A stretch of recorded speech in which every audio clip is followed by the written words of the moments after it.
Seja bem-vindo à aula mestre da Escola Bíblica Dominical do Teologia 24 Horas. Olha, hoje a gente vai mergulhar de cabeça num tema que é central para a vida de todo discípulo, a tentação.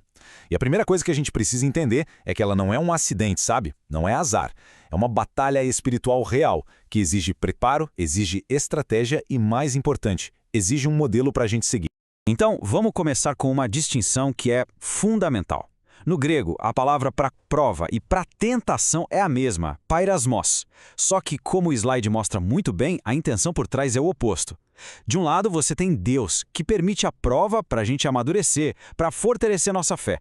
Do outro, você tem o diabo que usa a tentação com um único objetivo: destruir. Separar essas duas coisas na nossa mente é o primeiro passo. E é exatamente por isso que essa frase aqui é tão importante. Ela resume tudo. Lidar com a tentação não é sobre improvisar no calor do momento ou só ter força de vontade, não. É uma habilidade espiritual. É algo que a gente aprende, que a gente treina e que a gente aperfeiçoa com as ferramentas certas. E se a gente precisa de um modelo, de um verdadeiro manual de instruções sobre como vencer, não tem exemplo maior que o do próprio Cristo. A vitória dele lá no deserto não é só uma história bonita, é o nosso guia definitivo. Vamos para a primeira investida. Pensa no cenário. Jesus estava há 40 dias jejuando. A fome era real, era uma necessidade humana e legítima. E é exatamente aí, nesse ponto de vulnerabilidade física, que o tentador aparece com uma proposta, um atalho. Usar o poder divino para resolver o problema sozinho, de forma independente do Pai. E aqui está o ponto-chave da estratégia de Cristo. Percebe? Ele não entra no debate. Ele não discute a lógica da proposta. A resposta dele é imediata e vem de um lugar de autoridade total. Está escrito.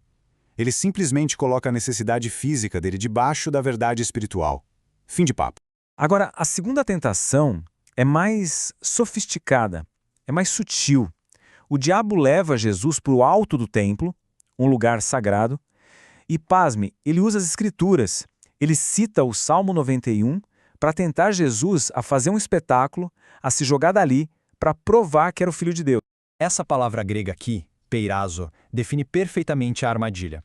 Significa testar, colocar Deus à prova, sabe? Forçar uma situação para que Deus tenha que agir do nosso jeito. E a resposta de Jesus, não tentarás o Senhor teu Deus, desmascara isso na hora. Uma coisa é confiar, outra, bem diferente, é ser presunçoso e querer forçar a mão de Deus.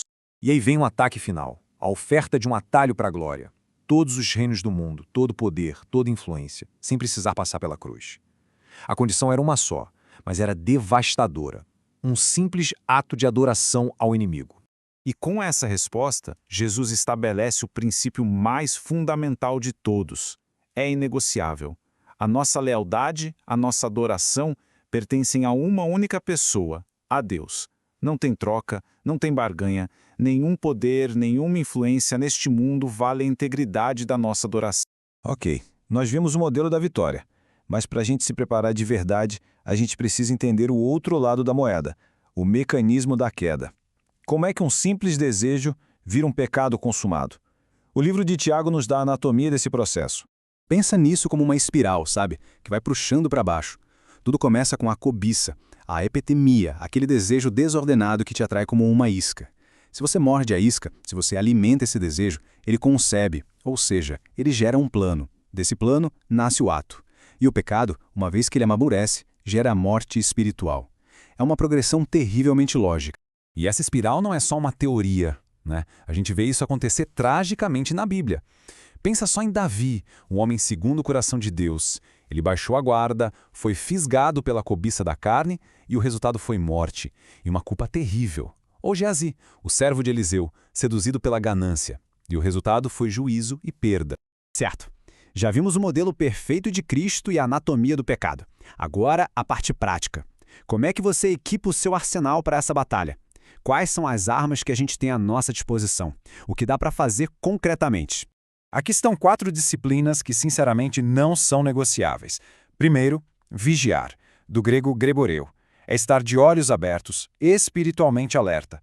Segundo, orar, proseuchomai, que é simplesmente alinhar a nossa vontade com a de Deus.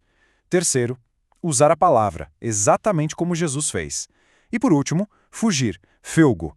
E olha, fugir aqui não é covardia, é estratégia. É ser inteligente e sair de perto do perigo.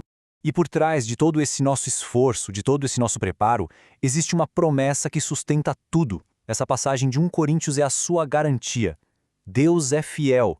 Ele sabe exatamente até onde você aguenta e ele promete que, junto com toda a tentação, ele vai providenciar um escape. Sempre. Tá, mas aí surge a grande questão, né? Como é que funciona esse escape na prática? Se a vitória é garantida, qual é o papel de Deus nesse exato momento? É algo automático? Ele aperta um botão e nos tira dali? A resposta está toda contida nessa palavra grega poderosa, ekbasis. Ela significa a saída, o caminho para fora. A fidelidade de Deus não está em remover a batalha da nossa frente. A fidelidade dele está em, no meio da batalha, sempre nos mostrar uma porta de saída. Ele não nos tira da luta, ele nos dá a capacidade de vencer dentro dela, nos mostrando o caminho para escapar. Então, no final, tudo se resume a isso. O momento da tentação é sempre um lugar de escolha. De um lado está a nossa escolha responsável de vigiar, orar, usar a palavra e fugir.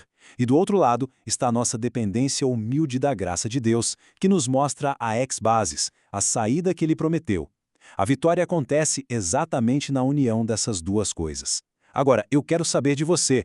Comente aqui como esta aula mestre facilitou a preparação da sua aula. A sua experiência ajuda muito a gente.